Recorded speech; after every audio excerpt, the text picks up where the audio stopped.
ഞങ്ങളുമായിട്ട് അദ്ദേഹം ഒരു കമ്മ്യൂണിക്കേഷൻ നടത്തിയിട്ടില്ല. അദ്ദേഹം ഇപ്പോൾ ഇടതു മുന്നണിയിലാണ് ഉള്ളത്. ഞങ്ങളുടെ മുന്നണിയിലും അദ്ദേഹത്തെ തിരിച്ചു കൊണ്ടുവരുന്നതിന്, അദ്ദേഹത്തിൻ്റെ പാർട്ടിയെ തിരിച്ചു കൊണ്ടുവരുന്നതിന് വേണ്ടിയിട്ടുള്ള ഒരു ചർച്ച ഇതുവരെ നടത്തിയിട്ടില്ല.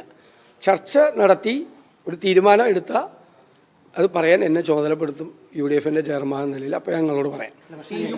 നിൽക്കാൻ പറ്റാത്ത ഒരു ഗതികേടിലേക്ക് ജോസ് കെ മാണി മാറിയോ എന്ന് തോന്നുന്നു. കാരണം ഇപ്പോൾ CPI പരസ്യ പ്രതികരണം നടത്തിയിരിക്കുന്നു. അങ്ങനെ ഒരു കീഴ്വഴക്കമില്ല. CPI തന്നെ പറഞ്ഞിരിക്കുന്നു രാജ്യസഭാ സീറ്റ് വേണമെന്ന് പരസ്യമായി പറയുകയാണ്. അപ്പോൾ അത് ജോസ് കെ മാണിക്കുള്ള ഒരു സന്ദേശമാണ്. അത് ഇടതുമുന്നണിയിലെ ആഭ്യന്തര പ്രശ്നങ്ങളാണ്. അത് ഇടതുമുന്നണിയിലെ പാർട്ടികൾ തമ്മിലുള്ള തർക്കമാണ്. നമ്മൾ രാഷ്ട്രീയ പ്രവർത്തകർ എന്നുള്ള നിലയിൽ നമ്മൾ നോക്കിക്കാണുക എന്നതാണ് ഇപ്പോൾ ഞങ്ങൾ എടുത്തിരിക്കുന്ന സമീപനം. അല്ല, ഇപ്പൊ നോക്കിക്കാണുക എന്താണ് സംഭവിക്കുന്നത്. രാഷ്ട്രീയമല്ലേ, നാളെ സംഭവിക്കാൻ പോകുന്നതൊക്കെ ഇപ്പോഴേ നമ്മൾ പ്രവചിക്കാൻ പോയാൽ ശരിയാവുമോ?